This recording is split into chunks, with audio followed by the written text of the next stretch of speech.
Bo'yi o'smaydigan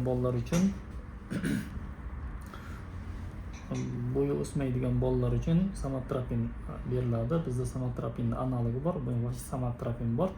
Targoviy naзвание genotropin. Chiqarish tartibi 12 mg millilitrida 36 единицада chiqadi. Bugun biz buni tayyorlashni o'rganamiz. Bizga bunaqani tayyor ruchka yarim tayyor holatda keladi.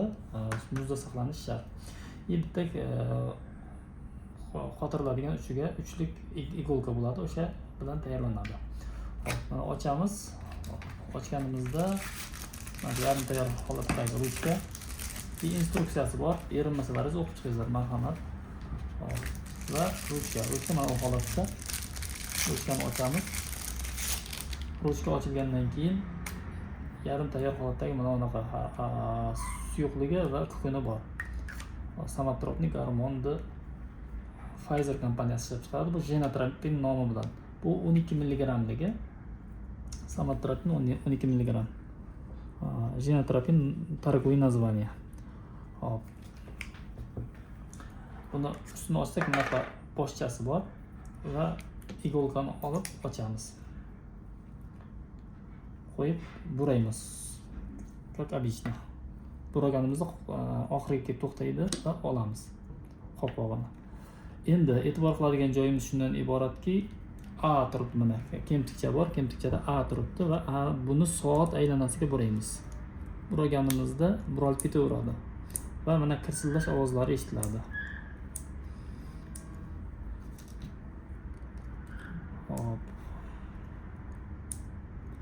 Mana suyuqlik o'tayotganini ko'rishimiz mumkin. Burash qayergacha bo'ladi desangiz, to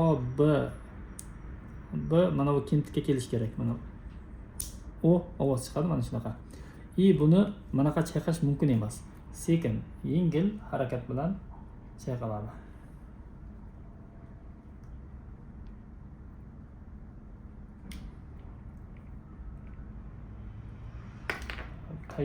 Tayyor bo'lishdan oldin va tayyor bo'lgandan keyin albatta buni muzda saqlash kerak. Doimiy yonida muz qo'yib yursa yaxshiroq. Uyda saqlash tartibi xolodilnik darvozasiga 3-8 gradus oralig'ida ushlanadi.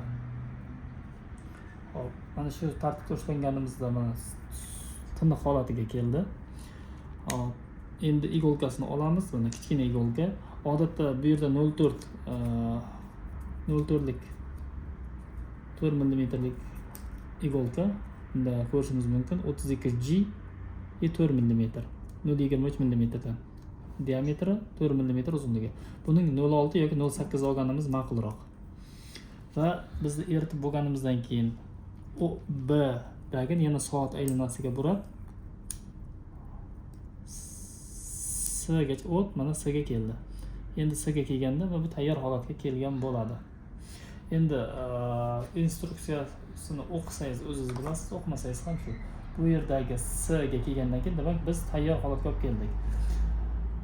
Vrach konsultatsiyasiga ko'ra necha doza belgilangan bo'lsa, misol uchun bu yerda patsientimizga 1,5 mg 0.4 единица qilingan. Mana 0.3 0.6 bor. O'shani bitta buraymiz. 0.4. И все. Biz kerakli dozaga qo'ygan bo'lamiz shu bilan. Endi qilish kerak bo'lgan ishimiz har ozroq havochasi bo'lsa, uni havoni chiqarish kerak bo'ladi. Qaysi tartibda chiqariladi? O'shani mana olib keldik. Ustidan bosadigan bo'lsak, havo chiqadi. Bu havo kerak bo'ladi. Oz miqdorda olib qolamiz.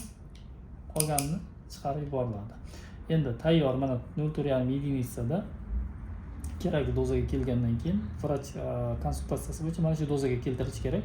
Uni keltirildi. Endi har kuni qilinadigan ish bu katta umumiy razmerga tekinilmaydi. Faqat o'sha tavsiyaga ko'ra necha единица urilish kerak bo'lsa, mana kichkina buraladi. Buralgandan keyin qorin kindik atrofiga tiqiladi va ustidan bosiladi.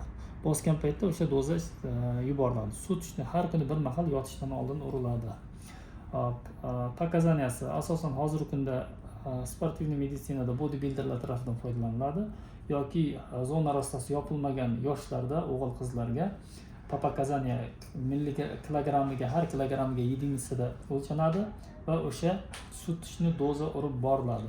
O'sish faktori doim nazorat qilib turilishi shart. Bu qo'lda urilishning asosiy показанияsi yoshlarda FR1 ya'ni insulinopodobный faktor rosta 1 analizi hisoblanadi. Va yondosh boshqa gormonlarda har 3-6 oyda bir marta tekshiriladi, lekin oyma-oyga FR1 tekshirilib turilishi shart. Va FR'ni nazorati ostida dozani ko'tarish yoki tushirish mumkin. Mana gormon rosta ya'ni jenotropen nomi bilan chiqadigan gormon rosta shpritsimiz tayyor holatga keltirildi. Har kuni kechki paytga bemorimizga urilishi mumkin. Agar roligimiz foydali bo'lgan bo'lsa, o'zingiz qanday tayyorlashni o'rgangan bo'lsangiz, ixtiyoriy yo kommentariyaga biror bir belgi qoldirib ketsangiz mamnun bo'lamiz. Sog' bo'ling. Rahmat.